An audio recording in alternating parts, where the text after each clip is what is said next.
Don't you know that from coast to coast, where there's dope, there's hope, where there's dope, there's hope. Sheesh. Wait, is it lit? Don't. Oh shit. Yeah. Guess what? Guess what, y'all? Guess what happened? Guess who's back? Guess who's back? Hey, what's going on, ladies and gentlemen, boys and girls? Cats, dogs, and birds and squirrels. We are back. It is your boys, EarthTone. And your man, the real PZ. And we are the Herbal Tea Podcast. Damn, this is episode 13. This is episode 13. It's not going to be unlucky, though. This is going to be the most lit Nah. yet. We lit. This is like the mid-season premiere. Like, we out here. We ain't take a hiatus, but it just feels like a shift. You know what I'm saying? It's a lot going. Y'all know it's a lot going on in 2020. It's a lot going on. And, you know, we just kind of out here with it. We moving and shaking. We keeping it going. We was working through the Rona. For real. We still working through the Rona. It's still out there. Still you know out what I'm there. saying? Wear your mask. Don't Wear get your comfortable. fucking mask. We kind of like 3 feet. You know what I'm saying? But we good. Everybody, we clear over here. Be safe out there. You know what I'm saying? Protest safely. Yes. Peacefully. Yes. And yeah, we just gonna get right into the shit. How you doing, Peasy? What's going on, man? Man, it's been so much going on, you know, between the alliance, between what's going on out in the streets. The streets is on fire. They continue to be on fire, and I live for all of it, you know? Yeah, absolutely. Shit. You know, I'm a shit starter, so Yeah. with some shit popping off. Yeah. I'm not too far away. Absolutely. Well, listen, it's a lot of shit that's about to pop off right now.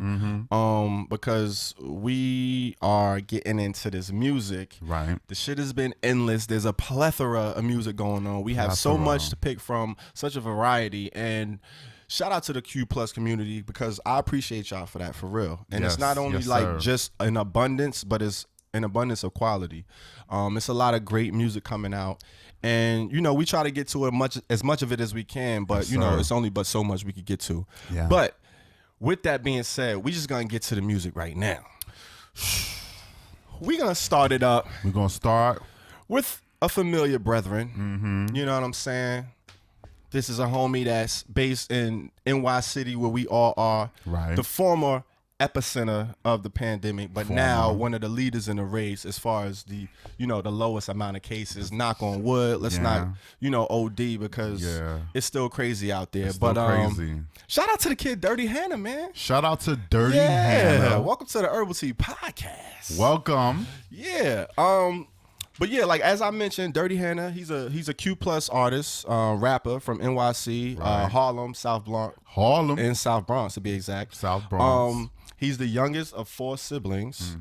He grew up, you know, he pretty much grew up entertaining. Like I feel like that's a bit of a common theme amongst, you know, black people, especially creatives. Like we kind of grow up early. You know, when you creative and you like to entertain, you know, you perform for the fam. Like that's your first audience. Even if you don't like to entertain, you know somebody. They gonna make you like, go ahead and dance. Go dance out in front of the people. Go show them what you just doing the other day. Yeah, that's how we grow up. Go sing that song that you like. Absolutely. You already So know. among those, you know, activities that include, you know, entertaining the family and all of that, he kind of progressed, and you know, he did school plays, he was in a choir, dance troops, you know, et cetera, all types of shit. So he kind of grew up doing this thing. I'm sure he's no stranger to the stage, of course. I mean, you can see it when you see his performances. Some of his influences include Salt and Pepper, Hove, Big, Foxy Brown, and Lil Kim. Legends. He was also, you know, like a lot of other Q plus artists, not necessarily doing out music at first. Like we don't all start out just, you know, doing Q plus content and you know, being out there and transparent with it. That's something you got to work your way up to a lot of times, and that's something that he did. And one of his intros to the whole Q plus scene was by way of the homie Shorty Rock. On his single Something About Me. I think that was around like 2015 or 13 or something like that. And speaking of another connection, he was a part of, this is a bit of a fun fact, a group with one of our group members, Mr. B Hood, aka Billy Hood. But they were part of a group called Durrty Hood, which included another member by Splash T. But they ended up disbanding before, you know, they could release their debut album. Right. You know, creative differences, of course, but everybody cool now. They clicked up and everybody's doing their thing. And shout out to Durrty Hanna, man. I mean, you're familiar with Durrty Hanna. I am familiar with Durrty Hanna. You know, fun fact. I was trying to actually get some dirt from Hood to see if he would come through. You trying to get some dirt on Durrty? I was trying to get a little bit of dirt on. You see what I did there? I see what you did there. But, you know, Hood always got something to say. But then when you ask him real questions, then the whole one be silent. Look at him. So, you know what I'm saying? He corny. I know. He is corny. That's all good, though. It's all good. Love. We ain't into that anyway. Yeah, we don't do it's that. about the music.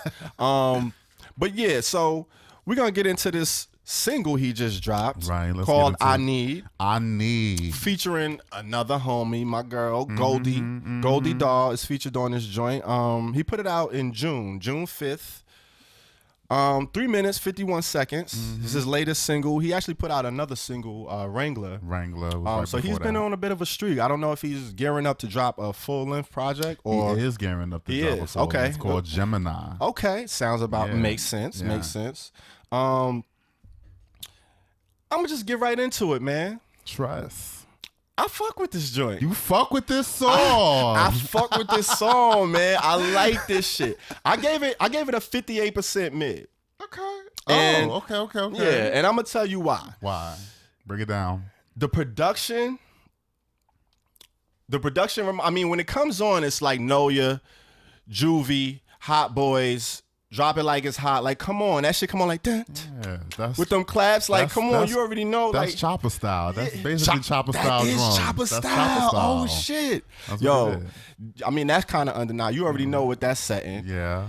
And really, all you need with that is a hard hook that's catchy. Like, if you don't got a catchy hook with that kind of like bop that just make you want to move and shit, then you ain't really doing nothing. You ain't doing the right thing with that. And he came through on the motherfucking hook. You talk about a hook. I need two dicks. You know what's interesting is the promotion that he's been doing for Oh my God, Instagram. yo, the promotion is fam. I don't know how these posts aren't getting pulled. I don't understand where is he getting this shit from. It seemed like it's tailor made for the fucking song. It looked like it because I don't crazy, know fam. what kind of parties is he going to. Because them girls, that shit is not, and it's right on brand too. But the is. hook is catchy, it's raunchy. I mean, come on, I need two dicks, and this is a grown man saying this. It's a grown man. It's like, come Grown on, like man. I don't remember hearing nobody say no shit like this. I mean, you got raunchy shit, 2 Live Crew and all that shit. Yeah. But this is a Q+ artist. This is a gay black male telling you. I know what I need. I know what she need. I know what we need. Hey. You kind of right.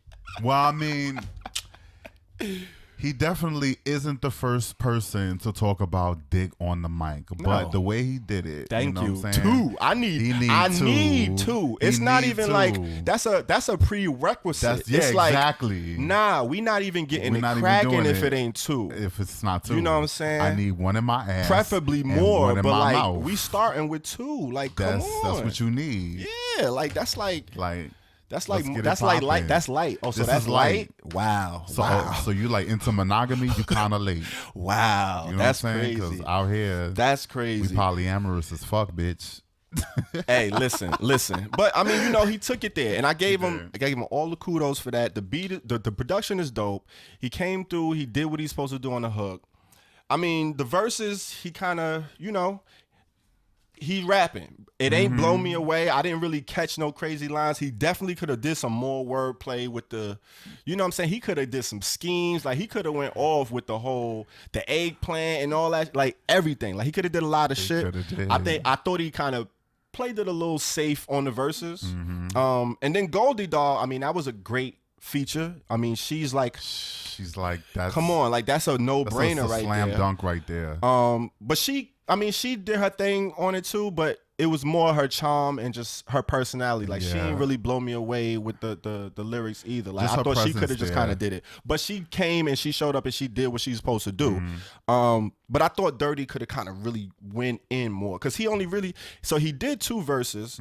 He started off with a verse and then Goldie comes in and then the last verse is more of like a chant. He doing the getting the crowd hype. Doing the repetitive phrases and all of that, which is dope. So for that one verse, I need you to go off. Like I need that verse to be like, you know what I'm saying? Like, and I thought he had a lot of opportunity to play with like the whole concept of the song.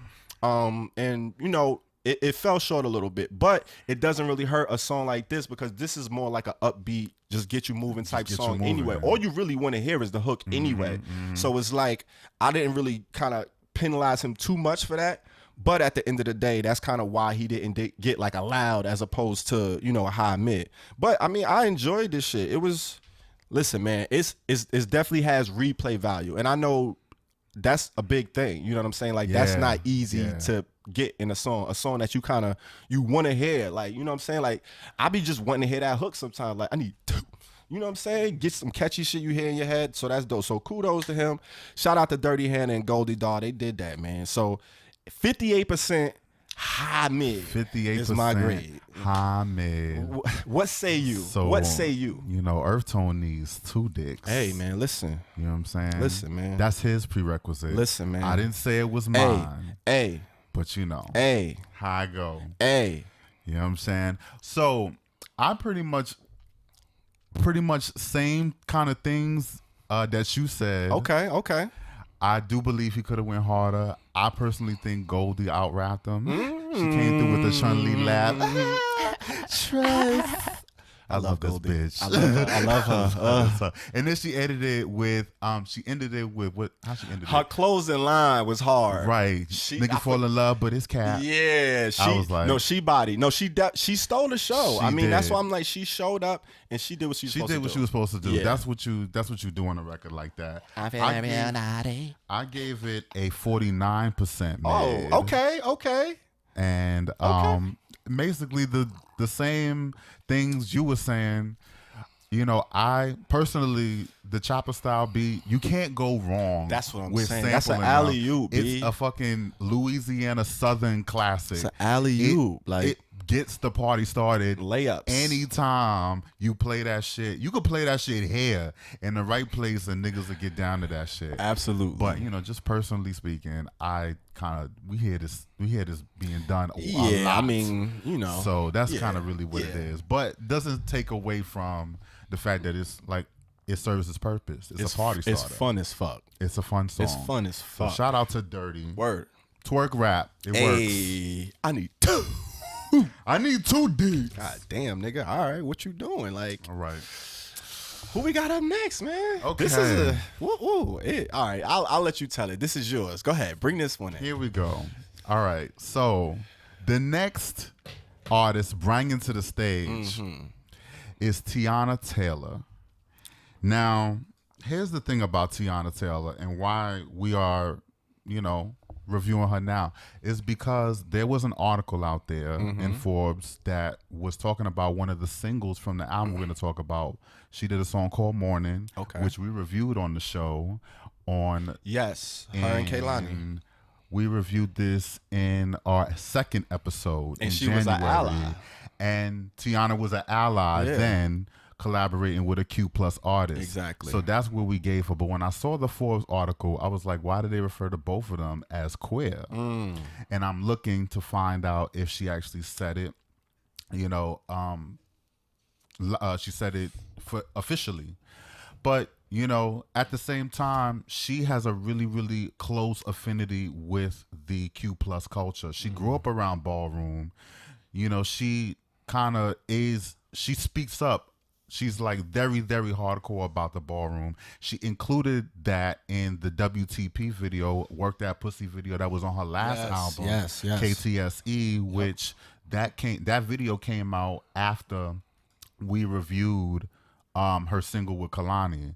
So, and then that, you know, kind of just basically showed her in her element. It was a really, really well done video. But that is the kind of thing that she's so adjacent to the culture. We kind of feel like she's part of it.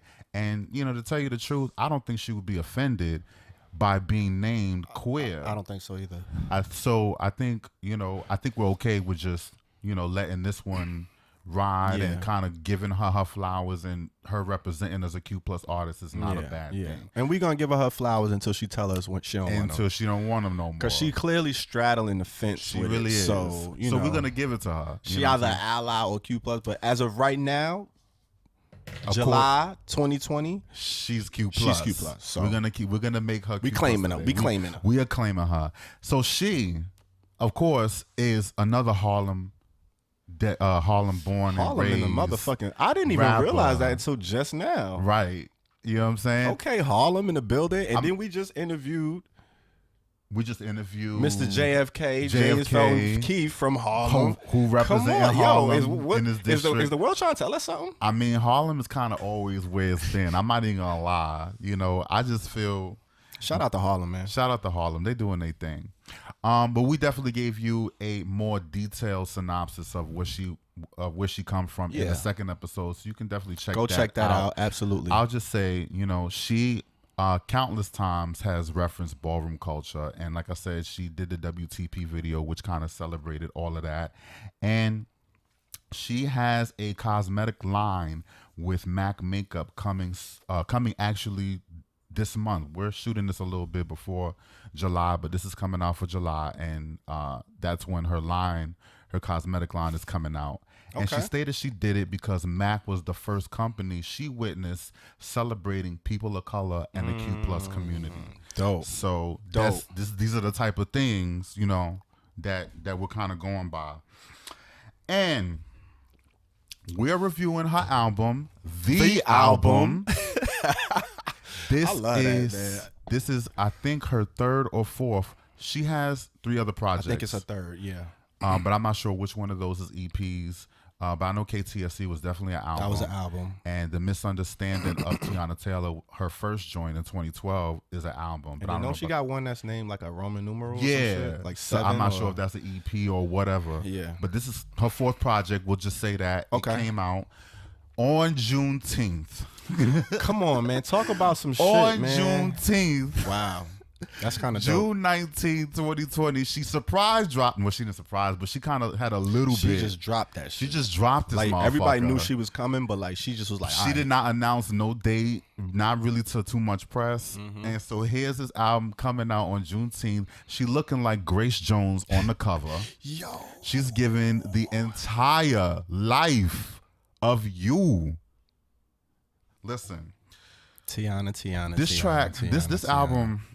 Well, listen, it was interesting because, all right, so I saw the album posted, but did you see this as well? It was kind of broken up into like EPs as well. Yes, she did mention that. She all right, so when you go to it and stream it, the album is there. Right. But then, I mean, it's 23 songs, an hour, 17 minutes. Hour, 17 minutes. It's a long song, but then she kind of broke it up into little mini segments, EPs, like 4 to 5 track EPs, and they're each named like Studio A, but she spells out album, so it's Studio A, B, L, U, and M, and it's 5 EPs. I thought that was super slick. I was like, ooh, I don't know if you could listen to them separately, but I just saw it was like a post. It was kind of like the playlist, and it showed like, you know what I'm saying? And it was like Studio A, Studio B, Studio L. So I don't know what's the meaning behind that. I don't know how but I thought it was fly. That shit was just hard. Along with the cover, the image of the cover, she bodied that shit. Listen, shout out to her. She bodied this, and this album, yes, it is indeed a longer album, 23 tracks. It's like a 1996, 97 album. That's the whole vibe of the album, is the fact that she is kind of paying homage to the R&B that she grew up with. So I won't even falter, or I see where you're going with it, because I would listen to R&B albums and they would be full length albums, lengthy albums, 18 tracks, and all the songs they weren't like 2 minutes like now. Some of them went into 5-6 minutes. Yeah. So you got a healthy dose of what's going on. Absolutely. And that's exactly what she gave And here. apparently, Keep That Same Energy was supposed to be a longer album, and that was a short ass album. She was kind of tight about that, so she probably was like, "Listen, I got all this shit to get off. Y'all gonna hold all of this.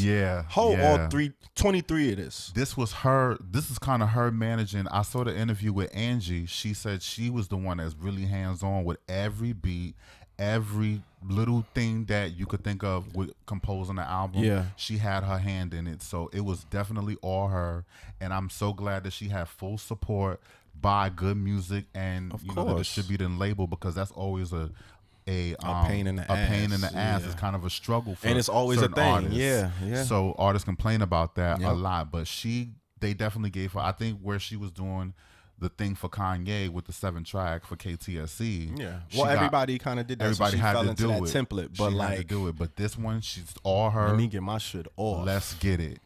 And so she tripled that shit. She definitely tripled that shit. So my rating, I'm gonna just gotta give you the rating. Shit. Oh man, what is it? Before I break down why. What is it?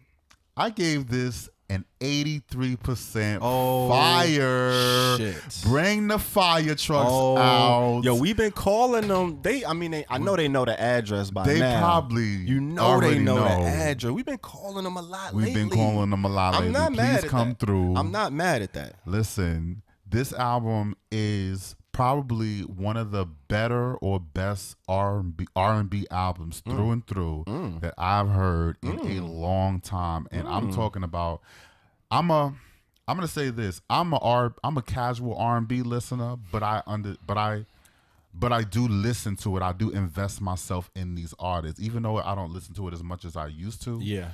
I'm just saying, for comparison, back in the day, if she's giving us that, this is probably in line with what you would get back in the day. What our era would want in 2020. In 2020. And really, she is bodying a lot of these R&B artists that are out here right now, because there's so much range. It's kind of a, what was the word? It transcends because she pays homage to old school R&B. She pays homage to the R&B that she grew up on, and she's definitely in the now. So I thought it was really well done in that sense. You have several songs that recall some of the biggest R&B records out there. My favorite is probably Low Key with Erykah Badu. Oh. And she, gave her a little bit, right? That's wild. She gave a little bit of, she sampled Next Lifetime from Erykah Badu's next lifetime. Baduism album. And even in the beginning of the song where she says, I now got a question for you. I That's a Mary reference. Ooh, That's a Mary reference. So she's kind of giving it to you up like that throughout the whole album. And I love when artists do like that. it. And she serves it justice. Yeah, That's it don't come another off thing. cheesy. It doesn't because it could come off like a cookie grab, cutter. like a clout chase. Yeah, a lot of people are sampling 90s R&B this time around. And It's a wave. Some of them, It's a bit of a definitely wave. And some of them are more successful than others. I think she's way more successful than a lot of people out there. And she's no slouch. Like, as a producer or as a singer, she's doing her thing. She's giving you different types of subject matter records. It's a through and through R&B album that you really, really want to just kind of rest your head and listen to. I had to listen to it on shuffle, though, because there's some parts that kind of lag. You know what I'm saying? My least favorite song, I'm going to have to say my least favorite is probably the one with Big Sean. But, you know what I'm saying? But that's not saying that it's a bad song. It's Yo, just that's because funny, compared to everything, the black melaniness, the greatness that she's bringing, that's just a small slight. So here we are. I mean, all right. Yeah, I hear you though. That's funny. Okay. So wait. That's my shit. What did you give it? I gave it 83. 83% mid. Hold up. So you already called the fire trucks. Oh, excuse me, fire. I said mid. 80% fire. Yeah, 80% fire, because that's fire. 83. It's definitely fire. Come on. That's my fire. They already here. They're already here. But we're going to have to hold them on and keep them here a little bit longer. Oh. Because I also gave it a fire. Oh, shit. 80%.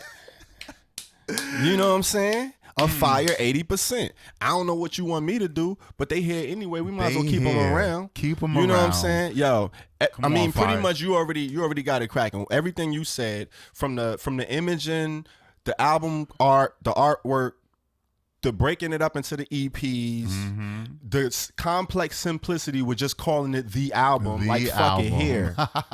The album, nigga. This is the real one you're supposed to get. Fuck the other bullshit. This is the album.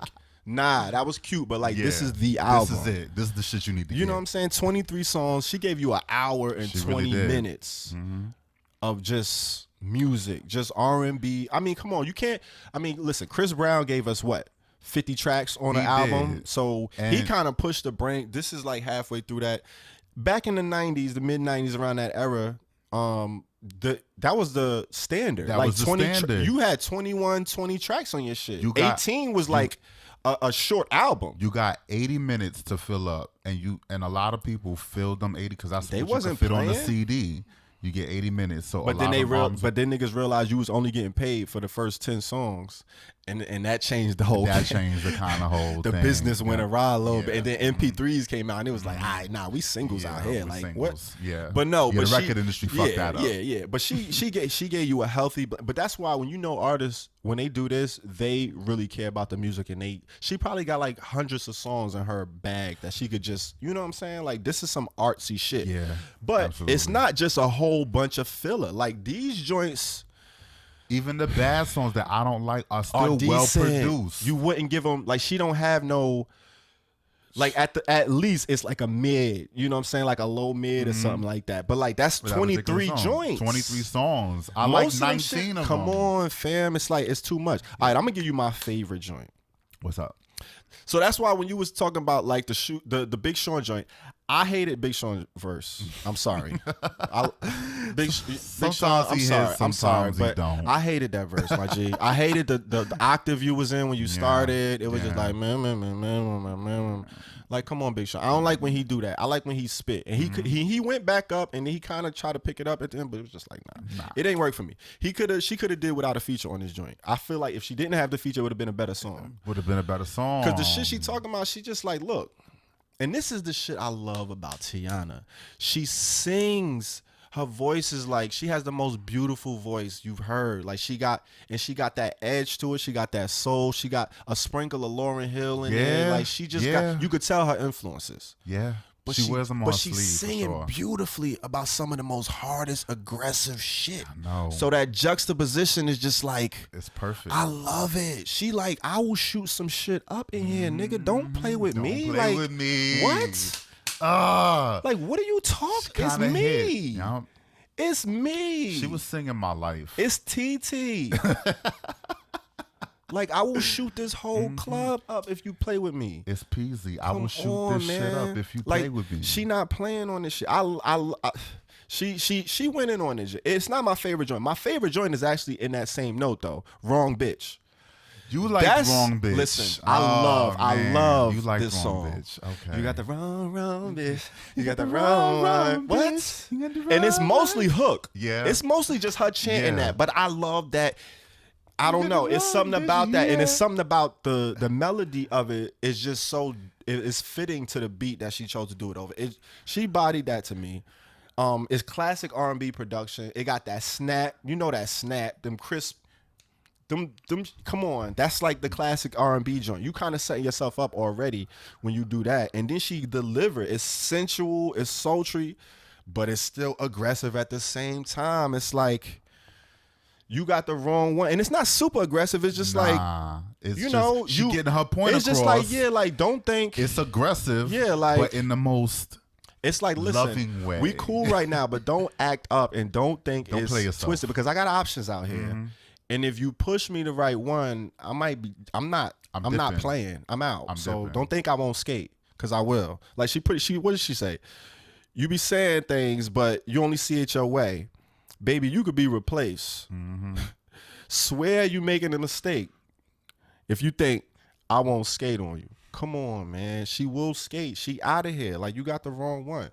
She not playing. And that's kind of the sentiment throughout. Like, that's just her personality in general. I'm sure she tell Iman that, like, listen, nigga, Yo. Play if you want. I know you an NBA star and all that, but nigga, son, it's me. It's TT. I was reading the interviews and they talk about, they keep their shit 100. Like Iman gave her a list of celebrities that he had been involved with before he was involved with her, out of courtesy to her. So because everybody in Hollywood kind of floating the same circles. You don't want bumping into nobody. You don't want be to bump into surprised nobody. on Be a some situation. That was smart move. And shout out to him. They talk about like she giving lap dances on stages on certain songs, and she like, this is entertainment, and we had to have a talk about that.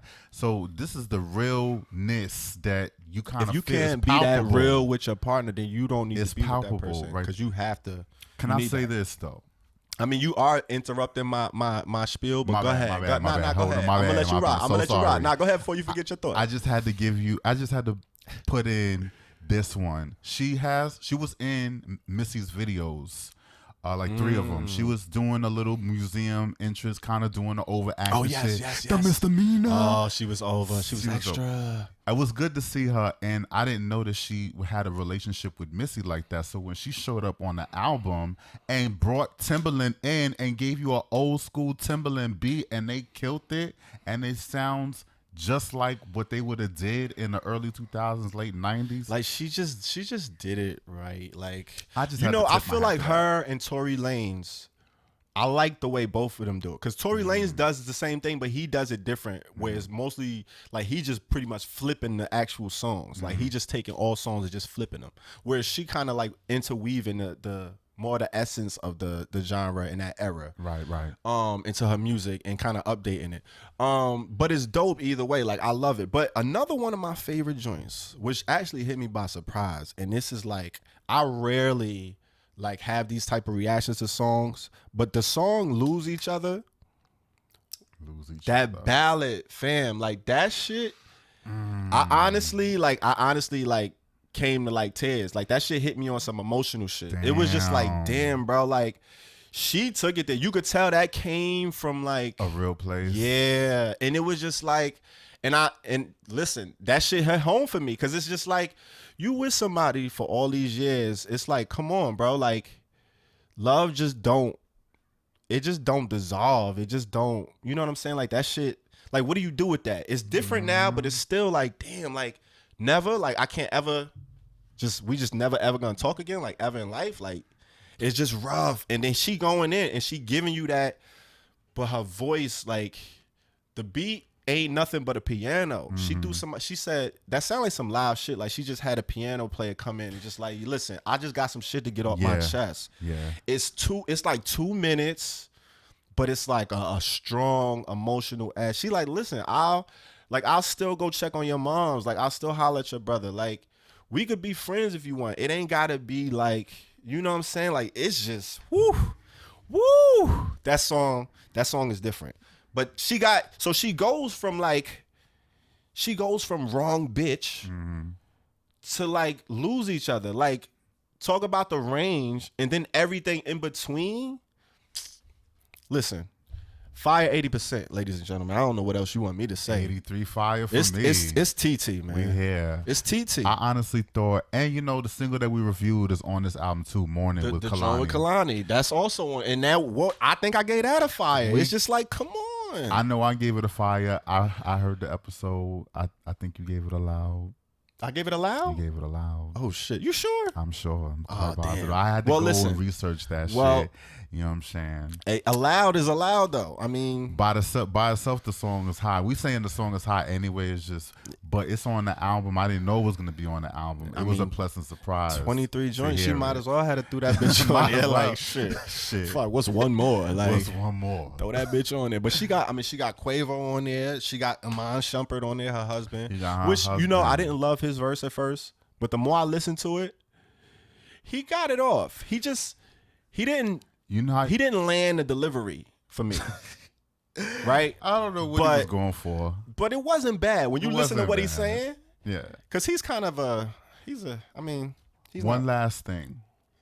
You remember how on that episode you were talking about how Teyana delivered her first baby in her bedroom? That intro. So the intro is talk about that. full circle. You see there? See what I'm She saying? probably saw the podcast. She probably you know what I'm did. saying, on the low, and was like, you know what? I'm just go ahead and throw It's that cool. on Keep there. that jewel. I'm glad you used it. Listen, we don't need no Listen. credit. It's all good, TT. We fucking with you. The album is crazy. That's exactly You why know what I'm saying? I The kind of album fell is to crazy. pieces as soon as I heard it. That was really nuts, did. though. It That was a nuts moment. hearing it, and it was like, and you could hear him like kind of break down. Break and like, oh down. shit, Oh like my I'm holding. God. Yo, There's that something shit about that. was real, and like She- for her to put that at the intro of the album, it's just like, all right, Very self-aware. she bodied this shit, man. Like, go check that shit out. Go Available get it. right now on all streaming platforms. All streaming platforms. We claiming you, Teyana. We claiming you. Teyana Taylor, man, she's official Q+ artist until she hit us up and tell us otherwise. You know what I'm saying? So, hey, That's so how it goes on here. listen, man, we spent enough time on TT. We did. We're gonna take it to another artist real quick. Who man. we got on the docket? We got the homie Keiynan Lonsdale, ladies and gentlemen. Keiynan Lonsdale. All right. Let me break it down. Let me get into this guy right Come here. on, cutie. So I actually first saw him on TV. He's on the show The Flash, which is on the CW network, based on the DC comic superhero Flash. He plays Wally, which is like one of his, you know, like the comics always do the alter universes. So he one of the different universes, but he's a Flash in his universe or something like that, or a younger Flash or something like that. But he plays on the show. Okay. He's one of the main characters. And that's where I first saw him. So I didn't know he was an artist. I just thought he was an actor in the show. I was like, oh shit. So when I saw that he does music, and then he's not only doing music, but he's a Q+ artist, I was like, oh shit, that's dope. So he's out here, he doing this thing. This is a TV actor. He's on national TV, so he's out there. But he's a singer, he's a dancer, songwriter, and he's from Sydney, Australian.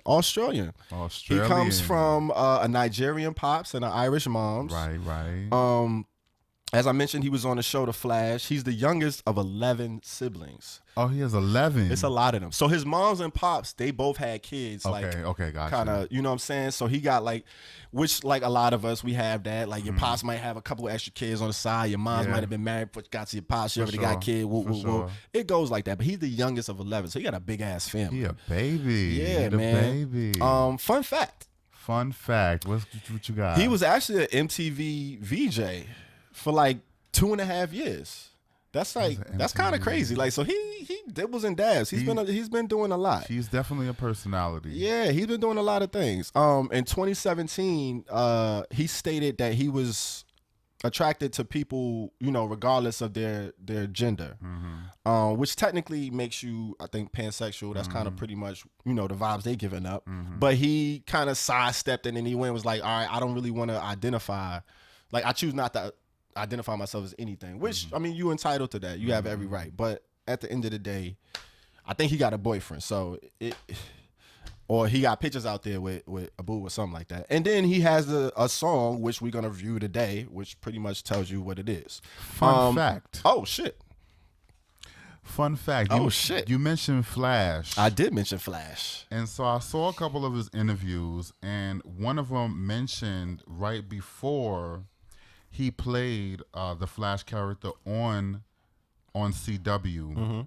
He was advised, because I think he was thinking about coming out even before that. Oh shit. So he was advised not to. Wow. But then he was like, he told whoever advised him, it's like, well, in the movie Flash, the guy that plays that guy, he's openly gay.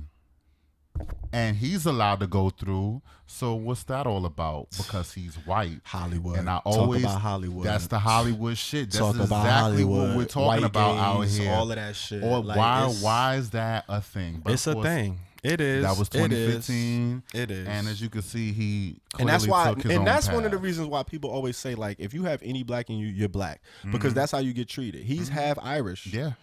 Like, but none of that shit matter. Like, you black, nigga. Like, Yeah. you a nigga. You black. You low I don't caste. care. Yeah, like, it's crazy, man. But we listen. The tide is shifting. We about to change all of that. But aside from that, he started putting out music in like about 2015. He put out his first single called "One and Only."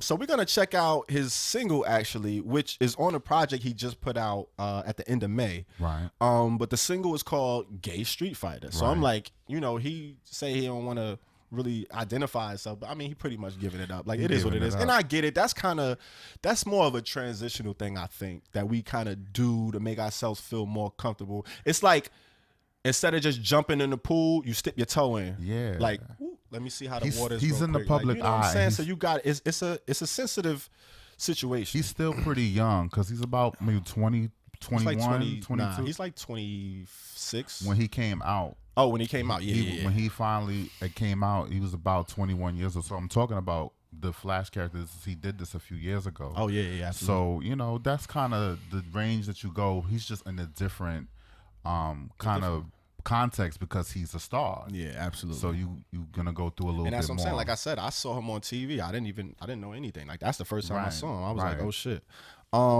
But you know, this is the lead single off of his project called Rainbow Boy. The single is called Gay Street Fighter. It came out. The single initially came out in April 13th. Right. But the album came out May 29th. 3 minutes 49 seconds. It was a decent joint, man. I gave it a mid 55%. You gave it a mid. I gave it a mid 55%. Okay. It kind of had me feeling a lot of different things. Very interesting sound. It's a bit of a matchup. Got a lot of funk elements mixed with pop, some rap, like he's spitting on there. It actually gave me Damian Nova vibes. Damien Nova. Damn, I don't know why I couldn't say that. I'm fumbling like a motherfucker. But like as far as his sound, Right. but just not as raunchy and sexy. Yeah. But it had a little bit of those like funk elements. Like you could hear I could see you what could you hear his influences a little bit. But it just wasn't like we always say, it wasn't as executed as well. And parts of it came off a little cheesy to me. Especially like towards the end, I don't know, for me it was a little weird hearing him say like everybody's gay, your mama's gay, your papa's a little bit gay. Like I got what he was saying, but it was just it wasn't really done well and artistically enough for you to say such a strong message and to just say it. Like it was kind of like, you got to give me like a little bit of seasoning with that. That's kind of like, you know what I'm saying? And this is coming from a black gay man. But you know, it was decent. It was like, I thought the verse he kind of executed well. His flows was dope. You could tell he's been doing music for a little bit. He kind of sings and raps. He has a nice, decent little voice. But it wasn't, you know, it didn't blow me away, but it wasn't a bad song. You know what I'm saying? But it didn't have that replayable quality for me. Like, I don't see myself playing this back and wanting to listen to it. It wasn't anything really catchy about it. The most thing I got from it, like, okay, this, you know, he can kind of do music. He knows what he's doing. He brought in some musicians. You could tell like some of that sound in the production is like, it's complex. It's not just, you know, he ain't just go get some beats. Like it sounded like he was on some, he got live instrumentation in there. Like he doing his thing. Like he's a little bit heady as far as music, but I feel like the execution on this joint wasn't, and I was expecting more from the title. You know what I'm saying? You see the title, it's like, all right. And the sentiment he's bringing to it is kind of like, this is for the people who, you know, are heroes, but afraid to be themselves. So they kind of suppress, you know, a lot of their natural ability or their aura or whatever, which that's a dope sentiment. I get that message, but I thought it was kind of, it was all right. It kind of fell a little bit flat for me, but it was decent. Like it wasn't a bad joint. Like it had elements that were really good. So I gave it a mid 55%. You know, as they say, the road to hell is paved with good intentions. So on that note, It's all about that follow through. it's all about the follow through. And on that note, Oh shit. I'm gonna have to. Oh shit. And I was fighting with I'm myself. now I'm nervous. I'm fighting with myself about this. Now I'm nervous. I'm fighting with myself about Oh this. man, you gotta say it now. I've been You gotta doing say this. it now. I also gave it a mid, Oh shit. but a 31% mid. Okay. Ooh, wait, teetering. Ooh. He was straddling. He He teetered. was straddling Reggie. He was straddling Reggie because I was ready to Holy give it up. shit, damn. Reginald All right. Reginald was about to open the door. I hear you. I saw his eyes. I hear you. His third eye too. He was about to come in and come and get this song. Reginald was ready, right? He Sandman was like, wait. ready. Yup. Reggie. But then I said, hold on. Let me pull it back. Let me pull it back. Wait. about to shake the room. All right, so R.I.P. Pop Smoke, man. I gave it a 31% mid for a lot of the same reasons that you pretty much said. You kind of hit it on the head. The execution was a little messy. His message was redeeming. Yes. It was a redeeming message. And that's what saved it from the mid or the Reggie. Yeah, okay. That's what held Reggie back ultimately. Yeah. Because I see your vision, Papa. I see you. But I still need to see more. I need more. You but know also because I heard a song that he had in one of his interviews that they were playing, and it was a bop. Now, see, I want to hear the rest of the album. That's why I gave it that mid, because one, like you said, the message was redeeming. Yeah. We talked about the instrumentation and like the effort he put into like the sound. Like that's no slouch. Yeah, I know what it takes to get that kind of sound. Yeah. It takes a lot of coordination. And he did that. And then on top of that, this is the lead single. So if I hear this without the album, I'm like, all right, I want to hear the album. I want to hear what you got next, because I'm kind of I don't know yet. You know what I'm saying? So it did the job of a single. It did the job of a single, I guess.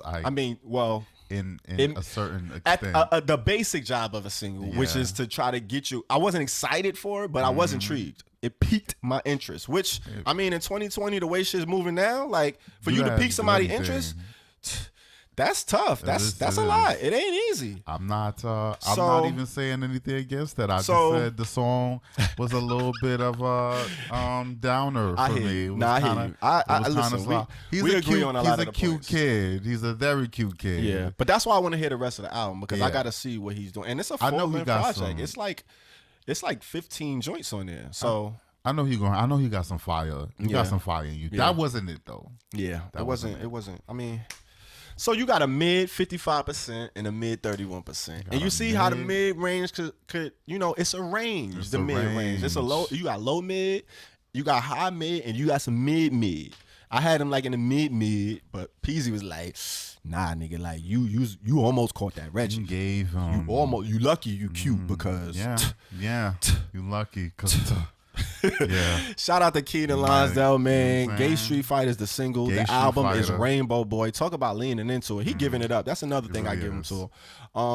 But yeah, man, mid. Go check that shit out and let us know what you think, man. We want to hear from some of y'all, man, because we got our opinions. We letting y'all know, but I want to hear what y'all think. I want to see if it's just like we bugging, we in our head. Are we off? Are we right on? Do y'all agree with us? Do y'all don't totally disagree? Let us know, man. But you know what time it is today. Right about this time. You know what I'm saying?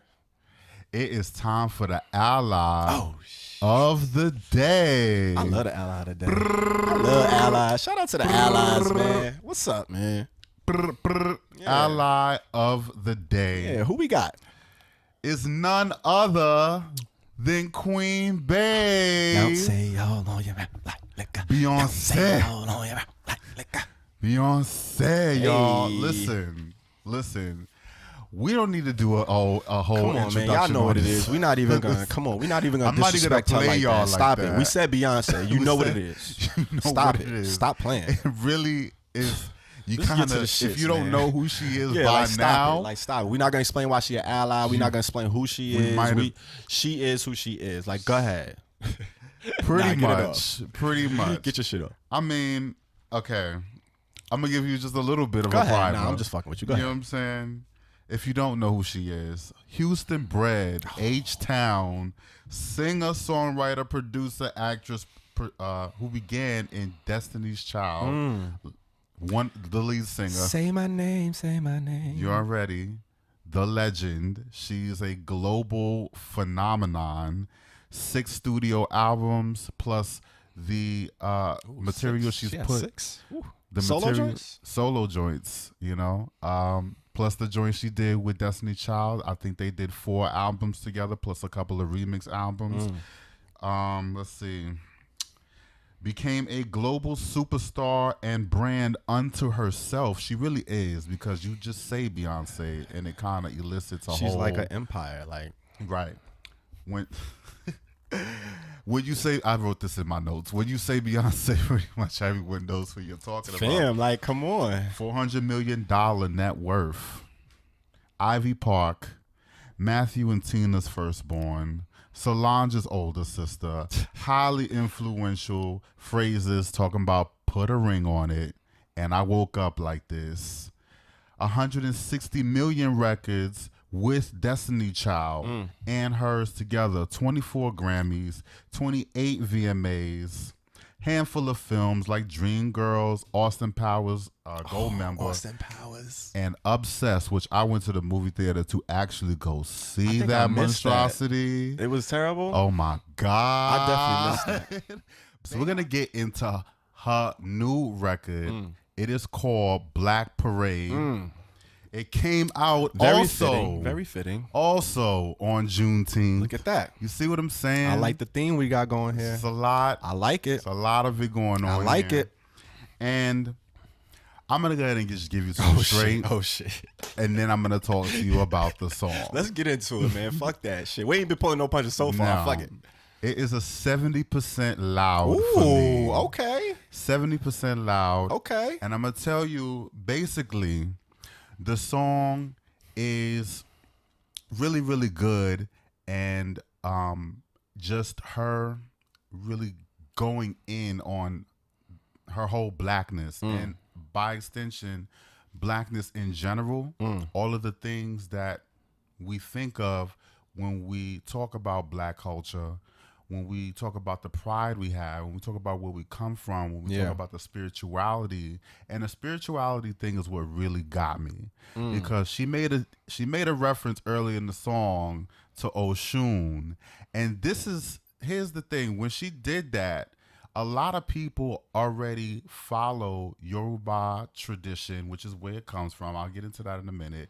A lot of people have, whatever beliefs they have spiritually, and they already feel tied to what Mother Africa has brought to our people before we were brought along in the slave trade. So it kind of affirmed a lot for a lot of different reasons, and affirmed blackness for a lot of different people. Maybe I'm saying that that's kind of what the song did or is doing, because that's the general sentiment that I get from people who listen to the record.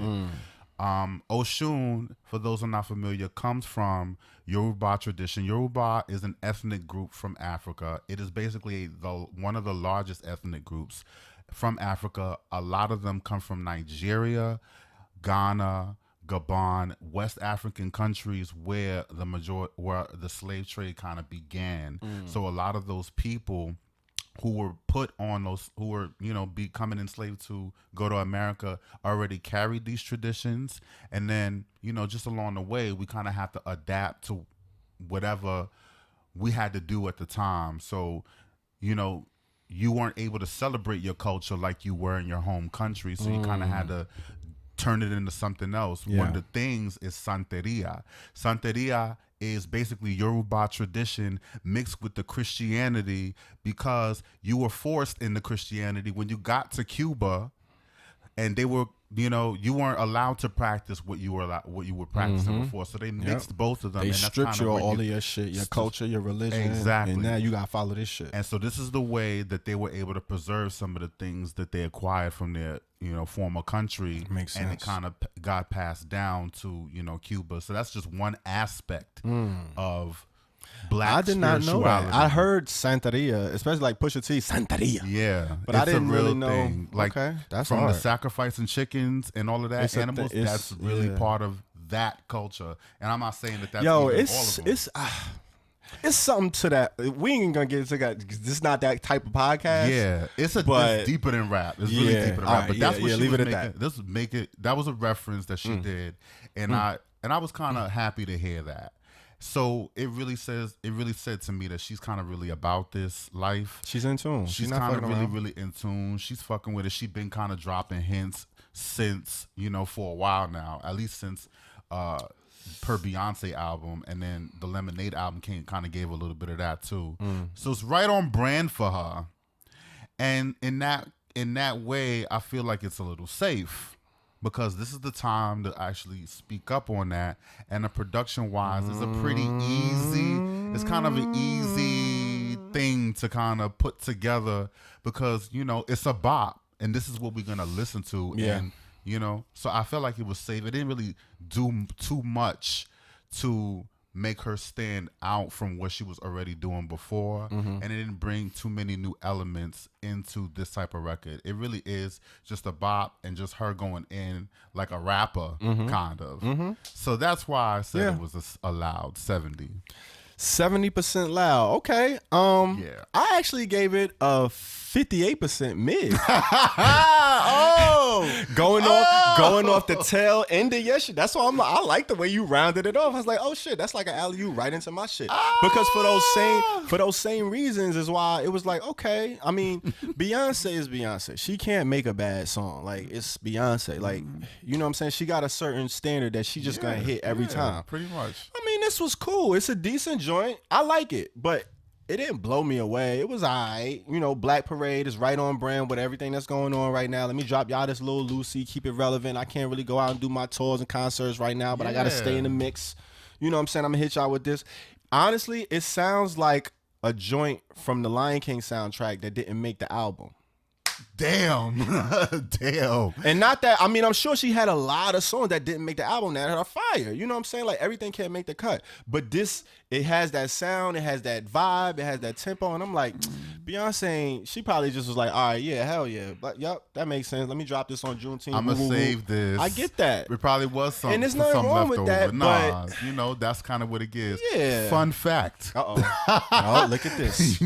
Look at that. You said Lion King. So, Beyonce being on brand, there's always a purpose. There's always an intention going on. So, of course. What happened? What she done did? So she signed a deal with Disney to do a documentary called Black is King, which basically is going to take the music from the soundtrack and kind of repurpose it for a documentary. Let me guess. Is this going to be on there? I mean, let me guess. It's exclusively coming out on Disney Plus. It's coming out really, really soon. It's in that realm. That's what I'm saying. This shit was definitely made in the Lion King soundtrack sessions. Right. Like, come on. Like, they don't do things one time. Stop they plan it. 2 and 3 years Come on, later. you know how many songs they recorded during those sessions that didn't make that soundtrack? Disney gave her the bag. What you think she gonna do with that money? Yeah, this is definitely off of that. Hey, listen, but we're not mad. No, at all. Don't let our temperaments or our tones disturb you from like we fuck with Beyonce. That's what we need, man. I'm all about that Black Wall Street shit. Like, we need to click up and build and that's how really do it. But like, she's on her way, like billionaire status. Shout out to her, kudos to her. But listen, the music is what the music is. It was a high mid for me, 58% mid. That's what It's Beyonce. It is what it is. But like I said, it was a decent song. She got the motherland trip. Motherland. Like she did what she's supposed to do. Like she can do a song like this in her sleep. Like this is light for her. Like absolutely. Especially when you have like 20 and 30 other producers and songwriters helping you. Come on, man. This is light here. Hold this Lucy. It fit right. Juneteenth. It's right there. Bow. Bodied it. She did what she had to do. Oh, she did. There's 3 versions of the song. Oh shit. There's the single version. And then there's an extended version, which like an extended intro, and then there's an acapella for the extended version. So just thought I'd put that out there. Okay, well, hey, listen, she did that. Well, you got a 70% loud and a 58%, and we weren't that off with the percentage, 12%. Nah, we so 58% mid and 70% loud. Go check it out. Black Parade, Beyonce, Juneteenth. Yeah, man, stream that. Shout out to the Beehive, man. I don't want no issues. We don't want to no the allies, and shout out to all the Q+ artists out there putting out music. Great fucking music. Thank you doing for that real. shit. Absolutely. And go support these artists. We gotta support each other. All right, so that's it for the music. Like we said, listen, it's a lot going on out here. It's definitely a lot going on. It's pretty interesting because it's quiet in the streets, or it's supposed to be quiet in the streets, but on these beats, it's popping. So shout out to all of the Q+ artists, the allies, and we along with the music is only the soundtrack to what's going on in the streets. You already know what it is. You know what I'm saying? So it's only right we take it to the Herbal Tea specialist of the streets. Absolutely. You know what I'm saying? Absolutely. It's your street consultant, Hey. the real Peasy, and we are in these streets. And you already know this show is coming out on the 2nd of July. So that means, and we're filming it the day after Pride. So you already know, Pride just happened. The actual anniversary that we're celebrating. We are celebrating the 51st anniversary of the Stonewall riots, but it's the 50th anniversary of the actual Gay Liberations March. That's how it began. Which was the following year. In 1970. So we're in the 50th year of that. And you know what's crazy is that time was during the civil rights movement. So there was already, a need to be out there protesting because we're trying to fight basic rights for everybody. Just because of our color. Yeah. So we have it on the racial front, and then we have it on the sexuality and, lifestyle front. And it just is crazy that this Pride Month, full circle, pretty much 50 years, because George Floyd, the person that ignited all these protests, all over the place now that's going on worldwide, happened just a few days before Pride Month even started. So it's so interesting to me that we are at this point right now, because the way we know Pride, we know it to be this big kind of commercialized thing. All the businesses come out the woodworks and they got their rainbow flags, and everybody is all of a sudden the gayest person you ever met. Sponsoring everything. They got all types of merch. So it turned into a business. We turned into a demographic that everybody wanted to target, because we got the disposable income and all of that shit. But now all of that shit is basically shutting down because we grind to a halt. So Pride has to be celebrated a whole lot differently. And you can see the difference in the way it is now, because the climate is informing the way we are doing Pride. So of course you have everybody doing things via Instagram, or they're celebrating virtually, as they say. There's a ton of those happening, going on. The biggest one by far was the Pride Month for the global Pride. They had a website set up where they would be basically beaming all these different people from all around the world. And everybody goes to that website to watch everybody speak, everybody perform. And there were some big, heavy hitters. And they had, of course, the most watched.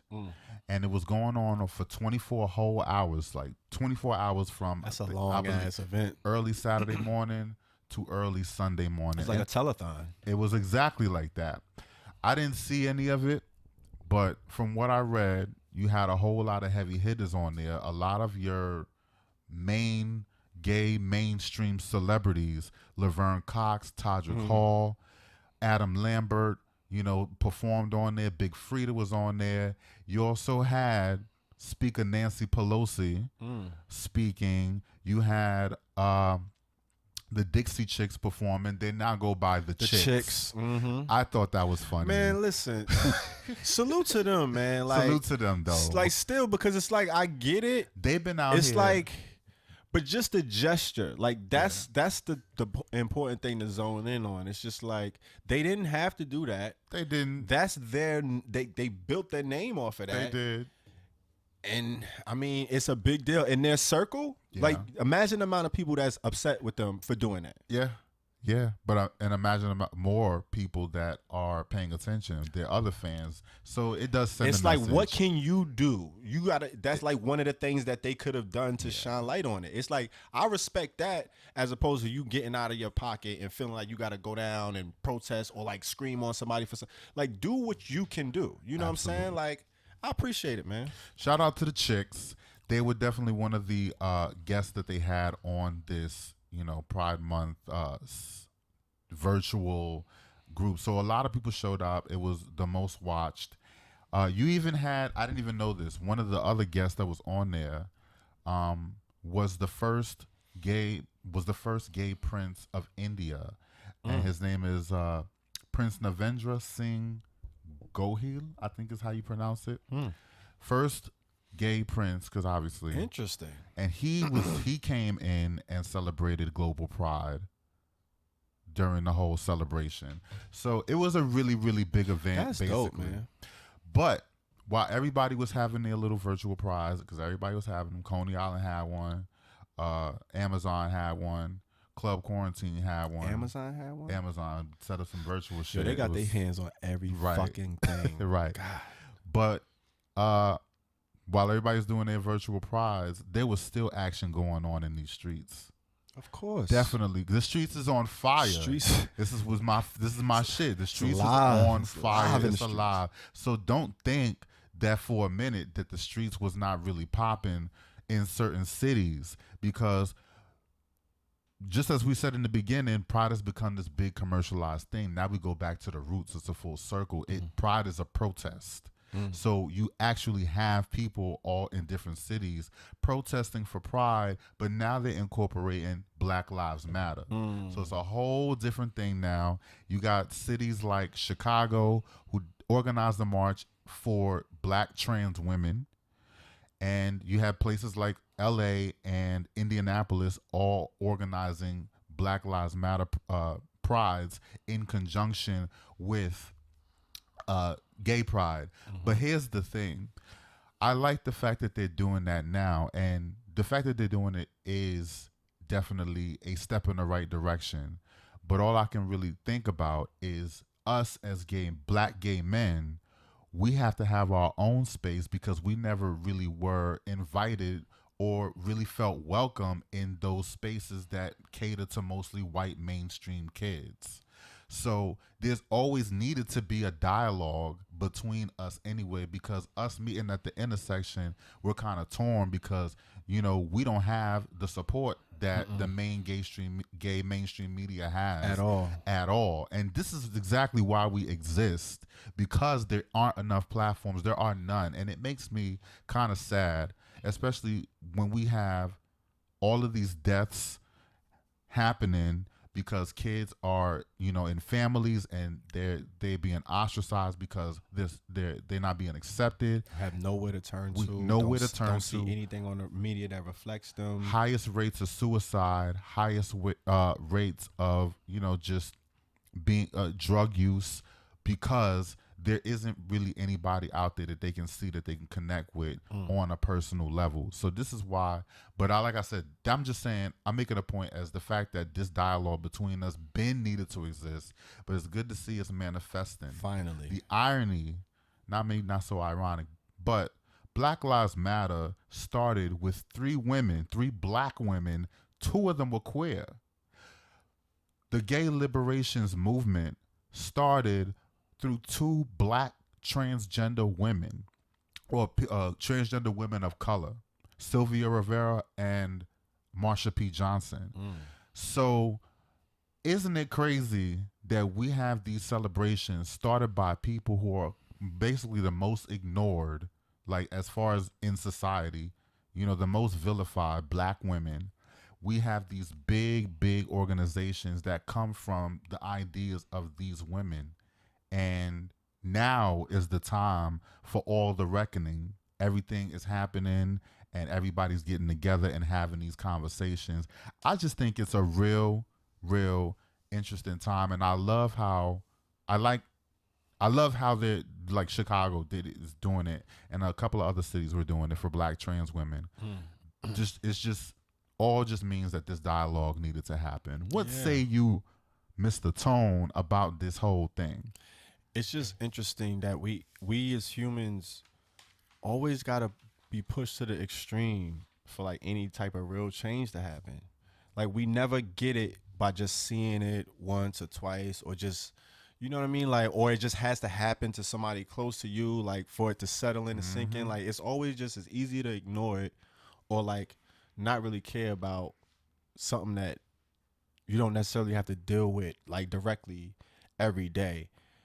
And you think about like women, you know, all women, you know what I mean? Especially in particular trans women of color, like they get so much on top of the other shit. It's like it's one thing to like have trials and tribulations, go through shit like the normal, you know, the normal occurrence of life, some day-to-day shit. Shit happens, right? Right. But then on top of that, to just feel like everybody else is against you, or it's just all like, just imagine just living in that, the thickness of that. Like, it's just too much. Of course you're gonna snap.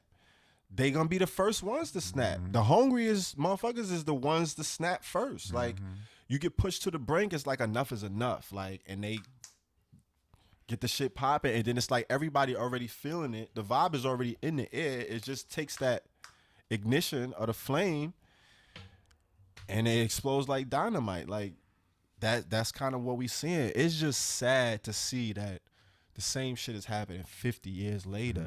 It's like, damn, like we already did this. Like, how many times we got to do it before we get it? And then it's like, all right, once we get it, what if we get it and then the next generation don't get it? It's like we got to do it all over again. It's like, come on. It makes you kind of, you know, it's hopeful. Like, that's what we talk about, the cautiously optimistic. Like, I'm hopeful about it, but at the same time, we done seen this shit before. So it's like, how it played out. Hopefully it does feel different, but is it different because the pandemic is on top of it? And then it's just going to go back to the same shit once we get the vaccines and shit? You know what I'm saying? Like, I don't know. I'm kind of just like, you in these streets, so I'm just listening, taking it all in, and kind of just hoping for the best, man. I don't know. I'm in the same boat as you. I'm just making it known that this conversation between our community, you know, black people, and the LGBT community, that division has to stop, and it never needed to exist. Always been there though. It's never needed to exist. And the line is strong. Like, families are divided because of this shit. It's like you see so many kids that are excommunicated, disowned. Like, how do you do that to your kids? Like, I don't care what they doing. It's people that will accept like addicts and people who do all types of other shit. But then that one thing is just like, what is that? You like, could have killed somebody. Yeah, like, come on, you robbed man. the bank. Like, think about the logic behind the Lord that. will save you, but if you're gay, you're going to hell. It's like, that shit don't even make no sense. It's just weird. It's weird. So I'm really, really imploring, you know, that anybody that can stand up for, you know, black LGBTQ people do so, because there's just not enough of us out there. There's not enough. And I want to see more for those kids. And there are a lot of us out there. It's just, for some reason, we don't want to speak up. Can't rally. Like, why we never want to click up? We can't. There you go. We can't keep hiding, and we can't keep acting like this is not the elephant in the room, because we're right there in the room. We're right in front of you. He's blowing horn music out of that trunk. You can't pretend. You can't pretend no more. It's so crazy.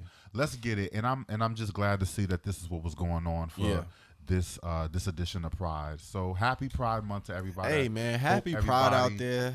Hope everybody, you know, got their shit in. But here's the thing: Pride does not end at the end of June. Nope. We're pretty much gay 24 hours a day, year round, 7 days a week, 365. 12 months. So, I mean, and you kind of can see that I'm black, and so these things I can't run from. So, you know, my pride is always being celebrated just simply by existing. But we also, you know, need to do so much more to make sure that everybody else feels good enough in their skin to exist and to continue this fight until we don't have to worry about the hate anymore. Absolutely. And that's what's in these Skreetz. Well said. Well said. God damn. You kind of a pro at this. I mean, I don't know if anybody ever told you, but I mean, I had a little practice. Oh, a little help. Appreciate the help. That's what's up, man. I mean, you know, I kind of took you under my wing and all that. Yeah, You know what I'm saying? Like, that's what I do. I'm out here, man. Facts. But listen, we Just appreciate you fucking- guys for tuning in. The audio, if you listening, if you watching, the Herbal Tea Podcast. It's your boy EarthTone. And your man, the real Peasy. Listen, man. It's a lot of reasons out here for us to get into this favorite pastime of ours, which we appreciate with the utmost respect. We gonna take it to the motherfucking smoking section. Smokin Section. All right, so you ready to hit it? Are we gonna try to hit it?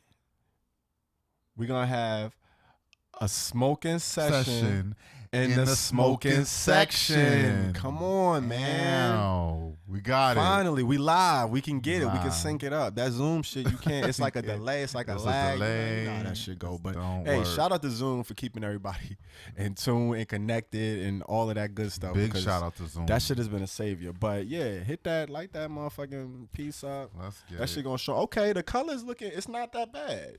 See, you don't use it like I use it. By the time, if I had that from the same time you bought it, my shit would be all dark. I told But your you. shit is maintaining. You out here, man. You chilling. I told you, like, I take 1 or 2 hits of these a night, and I believe that's you. all I I believe need. you. I believe you. Listen, I wish I had that tolerance now, but it's kind of the point of no return for me at this point. But it is what it is. I still enjoy it. And you know what? You're more than welcome.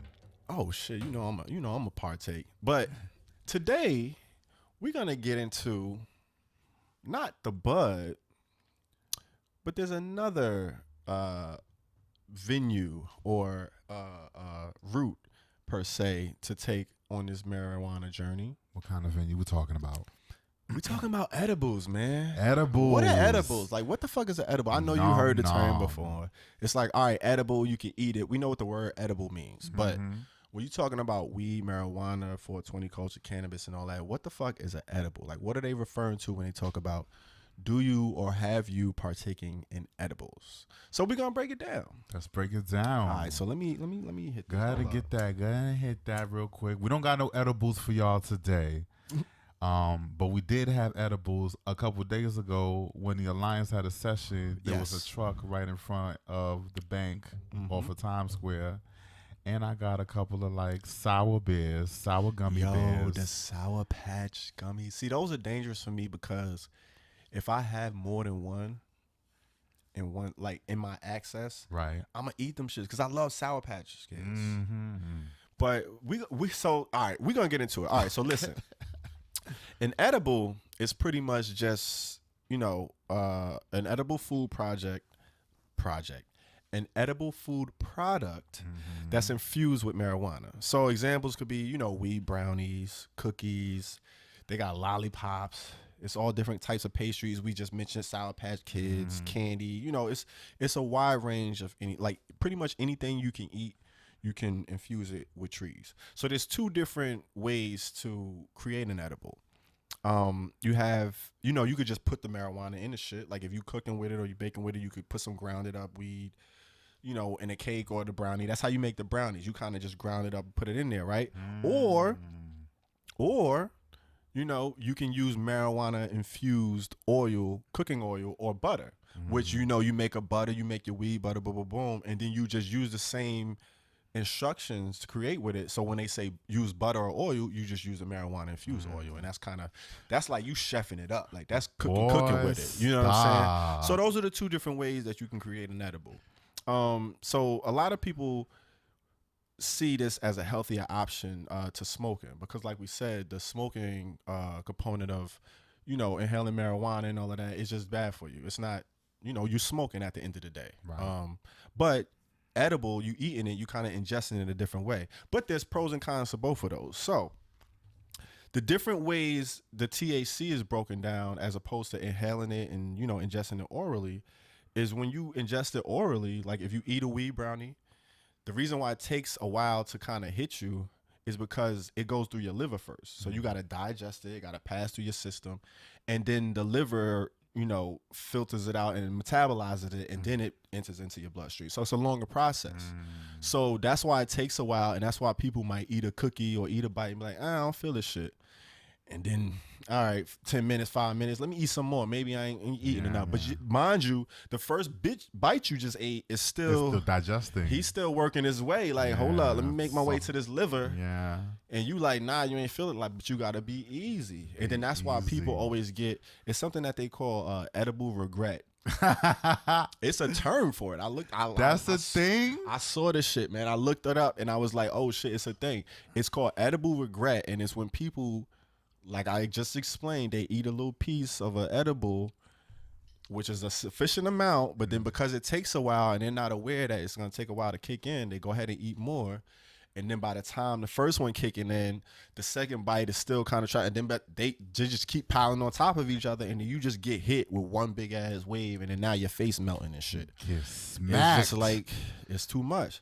But so that's why they tell you got to take it easy with the edibles. But so with the orally, it got to pass to your liver. So when you inhaling it, when you smoking the trees, it goes into your lungs, and that goes directly into your bloodstream. So it's an immediate THC breakdown. It's like you feel it right away. You could take a hit and be like, ooh, you know what I'm saying? Yeah. So that's the difference between the edibles and, you know, taking a plant.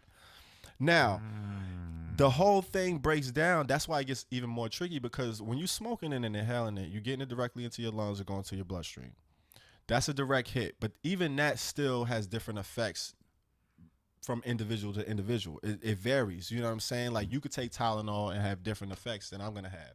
It's just depending on your chemistry and all of that. It has the same general effects usually, but it might just, you know, it might affect me a little bit more stronger than it does you. You might need 2 pills to get the same effect, whereas I might just need 1. You know what I'm saying? So it depends on your metabolism and all that. So when you ingesting it orally, that takes even more into effect because there's enzymes in your liver that break down and metabolize the THC, which gives you the effect. Right. So depending on your metabolism, you might not even be able to metabolize the shit. You know what I'm saying? I've always felt that because I'm not a big fan of edibles, believe it or not. I've always felt like I just don't feel like it'll hit me enough. Like I just don't feel the effect of it. Like I enjoy it. They taste amazing. I get it, but like I've never gotten real high off of edibles. So there's actually like studies and questions where they saying or asking like, are certain people immune to edibles? Like, okay. You know what I'm saying? Like it might just be like the way your metabolism works. You can't really break it down to the point where you're gonna get the effect or whatever. So that's an actual thing that people are looking into in scientific. And I'm like, damn, I always felt like, am I just bugging? Like, cause I'll eat edible, but I never really got it the way I'm like when I smoke, I get on. Like I love smoking, right. But the edibles just never really kind of like I was always trying to like waiting for it, but it just never, and I was never the one to eat a whole cookie and try to go overboard, but I've always ate the sufficient amount, and I don't know, I never really gotten that feeling from the edibles, but they are amazing. A lot of people enjoy them. Depending on your tolerance, and it could be a tolerance thing as well. You know what I'm saying? Like we said, you stretch a bowl out for like a couple days, weeks. That shit to be going in like an hour for me. You know what I'm saying? So it's like it's just different, like different body sizes, the frequency that you smoke, your metabolism, your body, the chemistry. It's a whole lot of shit that goes into play with the edible shit. So that's just to say that it's really complex. You got to be careful with the edibles. You don't want to, especially when you first trying them, you don't want to eat a whole bunch at first and then try to, you know, just stay in your lane, take a little nibble. You know what I'm saying? Like we talked about earlier, just dipping your toe in the water before you just dive in. You don't want to do that because it can be dangerous and you don't know how it's going to affect you. So until you find out that, you just want to be easy with the edibles. But hey, enjoy them. They're out there. There's a wide range. Whatever kind of snacks and goodies you prefer, you could pretty much find an edible. Well, hold up. Have you ever had your food infused with weed oil? That I haven't. I think I've had brownies that were made that way, but I've never like had like a meal. Do you know? Which I want to do. Do you know that one time, it was my ex. He cooked Thanksgiving dinner, and he infused all the food with weed oil. That's gonna fuck around and put you in a coma for a week. That was so good. Oh, that sounds amazing. So good. The mac and cheese especially.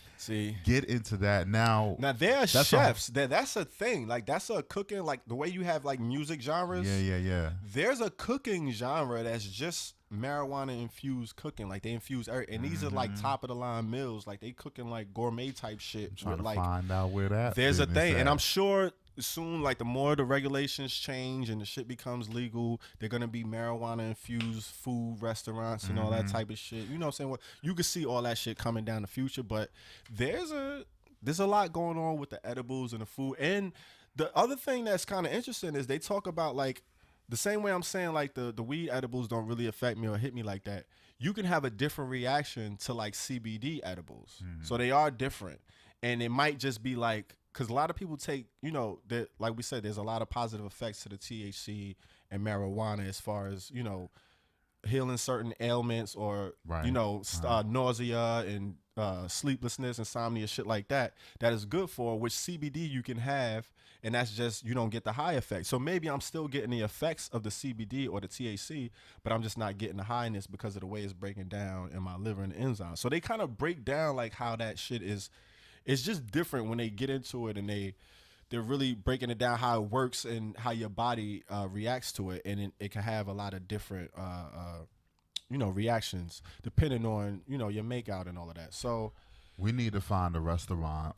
I'm with it, man. I want some fucking marijuana infused. Let's go out on a chicken real Alfredo. Like, I'm trying to get it. Like, I want that type of shit. Let's do a real day where we just go out and find it. We got to do it, man. Herbal Tea Podcast. Do it, and then bring it back to the people to let them know. Let y'all know. Fill y'all in and get y'all in.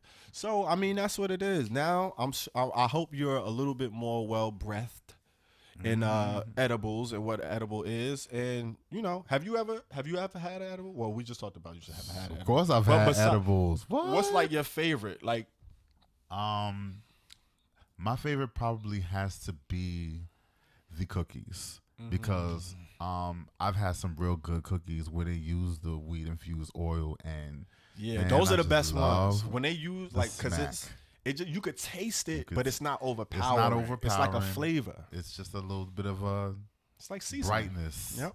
That comes with it, and I definitely love those. I like the candies too. I think those are the first time I actually had the candies. Now, how long does it take to hit you normally? Like, if you eat an edible or you take a bite or you do a Sour Patch Kid, how long does it take to be like, all right, woof, I'm hitting it? About 30 minutes. Okay.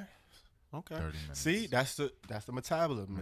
It's different. You know what I'm saying? Like, for me, it's like I don't know. I feel a little something, but it's not to the point where I'm like, all right, I just hit like two hits or whatever. But hey, there you have it. What is an edible? It's broken down. It's your man EarthTone. And your man, the real PZ. And this is the Herbal Tea Podcast, man. We appreciate y'all rocking out with us. And, you know, as always, you know how we like to end it. On a fucking high note. Motherfucking high note. Light that motherfucker up. Peace, y'all. Stay safe. That from coast to coast, where there's dope, there's hope. Where there's dope, there's hope. Sheesh. Wait, is it lit?